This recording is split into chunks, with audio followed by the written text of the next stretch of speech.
The talk about acquiring or buying Greenland is not respectful. We want collaboration. We don't want to be Americans. I still believe that it should be up to the people of Greenland to apply our resources the way we see fit. There's a lot of talk at the moment about Greenland and its vast mineral resources. But what about the territory's own plans for the wealth in its grounds? Well, Naaja Nathanielsen is Greenland's Minister of Business, Mineral Resources, as well as Energy, Justice and Gender Equality. She joins me now for more. Naaja, welcome.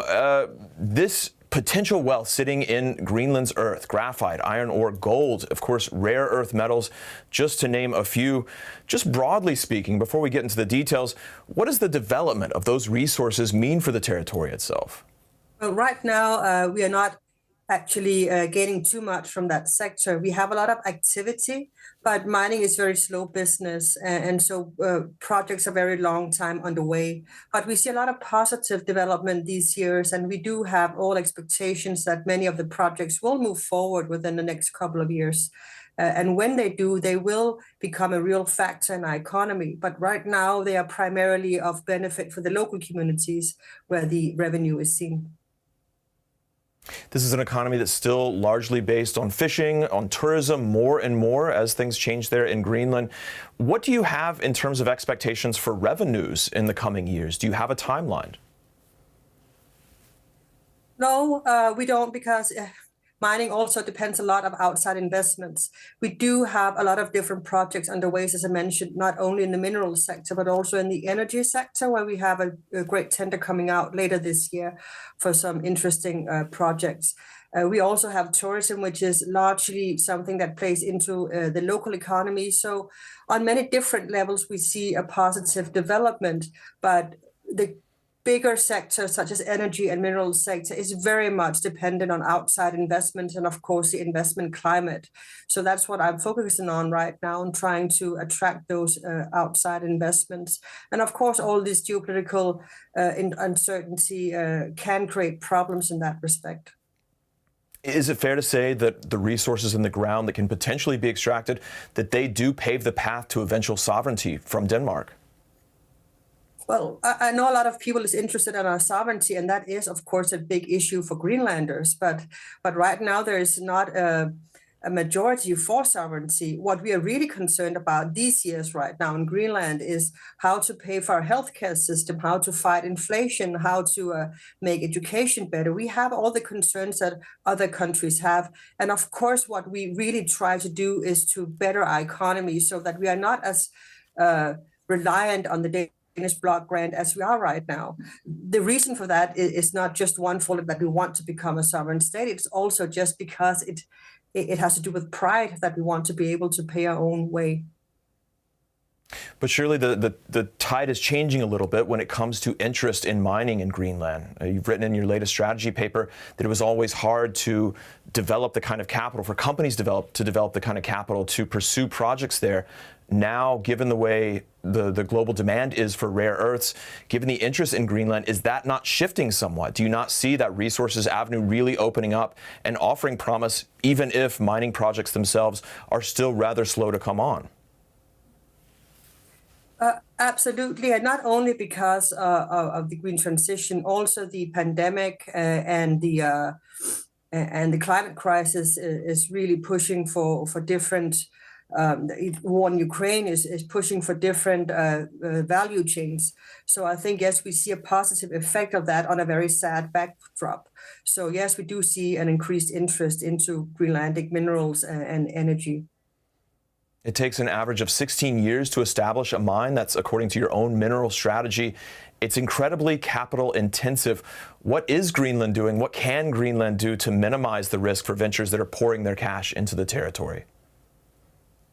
Well, we've been doing a lot on our side the last couple of years. We have really shortened the time frame where you can obtain an exploitation license. So right now, I think we are really world leading in that respect. You can get it quite quick. We haven't done so without really compromising with our high environmental standards and our standards when it regards to the workers and safety and security around mining projects. So I think we've been doing a lot to modernize our legislation. We are working very close with other countries and unions trying to convey to them that what is also needed is on the importing side, that you do something to support these projects and try to de-risk the major investments. As you mentioned, they are very long-term, it's very capital intensive, and it's high risk. So it needs collaboration, not something we can do on our own. On the Greenland side, we know that rare earth deposits are commonly located with uranium deposits. That leads to concerns about waste, and such concerns have already led to the rejection of one application for rare earth metals mining. To what extent could the uranium issue be a problem for other potential projects? Well, there are some projects that are affected by our ban on uranium mining. It is still possible to mine rare earths, but I think what we just ask is respect for the country's decision not to mine uranium. We are not unique in that sense. Other territories and countries have similar legislation when it comes to uranium mining. So this is in effect right now, and I believe and hope it will continue to be so. But even so, it is still absolutely possible to do mining in Greenland. Also rare earths. U.S. President Donald Trump says he wants to acquire Greenland. You mentioned the distraction of everything going on right now geopolitically. What does that insistence mean for your day-to-day job right now as someone in charge of mineral resources?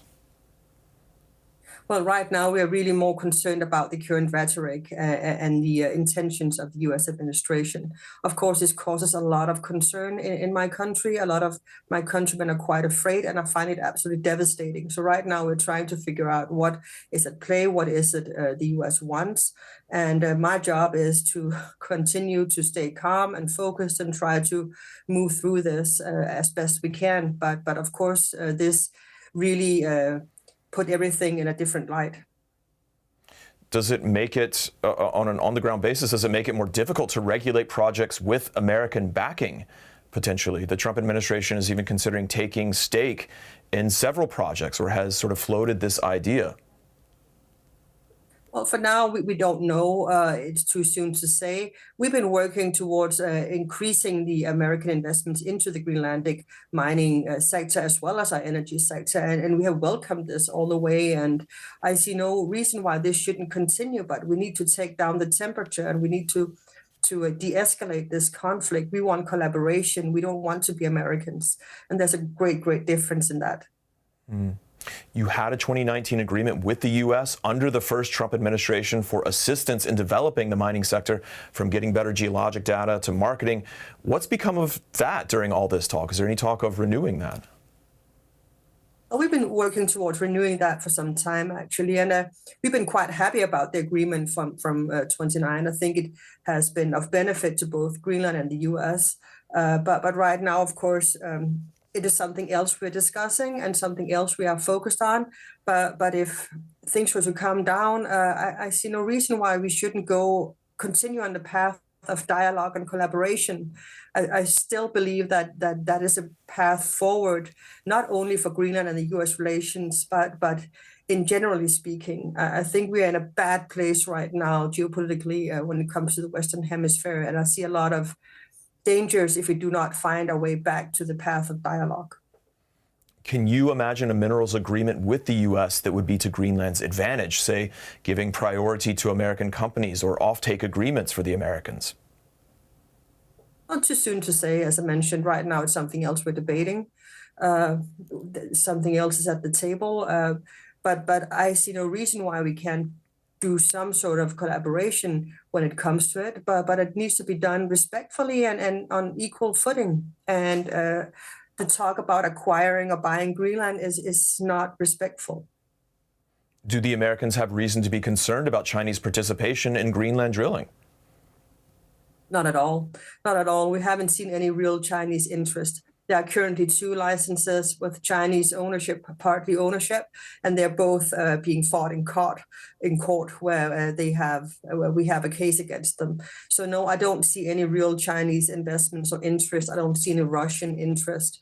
I think we have been quite clear, and the U.S. has been quite clear that we don't want to see any Chinese or Russian footing into Greenland, and we understand this. We understand why we are part of the American national sphere of interest, and we have respected that.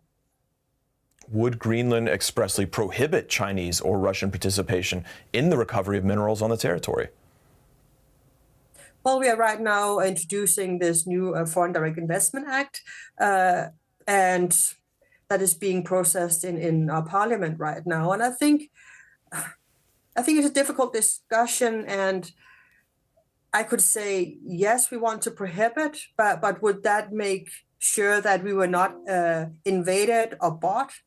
I don't know if that's the case. So I think we need to have the direct dialogue with the US administration and listen to what their concerns are and how we could solve this. But as I mentioned, we want to be able to have agency in all of this. We want to be able to make our own minds about how to proceed forward when it comes to both the mineral sector, but also with our country's future.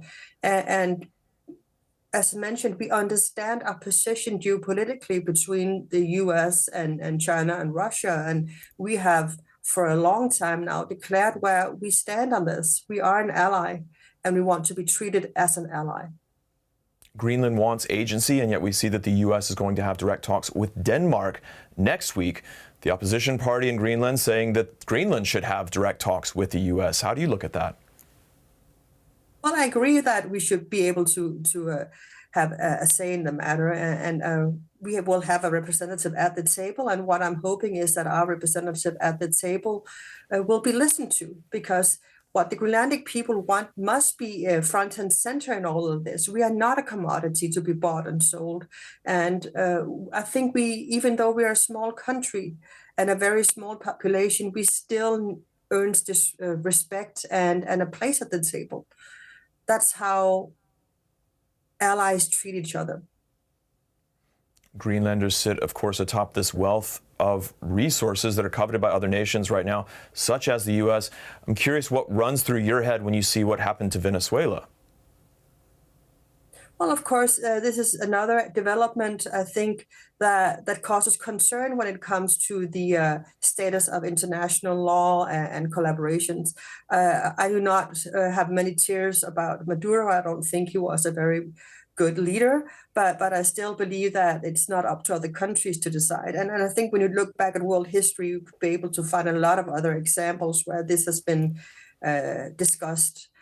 So our stand has always been that we believe in international law. This is the position from a country that is, of course, small in size. And if international law was to be suspended, that would mean a lot for smaller countries, poorer countries, and countries in unrestful regions.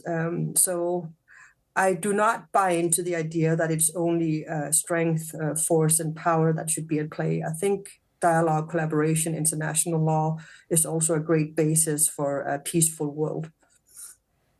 At the end of the day, what concerns do you have, or how optimistic are you, I should say, that the resources in Greenland's grounds will really go to the benefit of Greenlanders and not to someone else, given everything that's happening right now?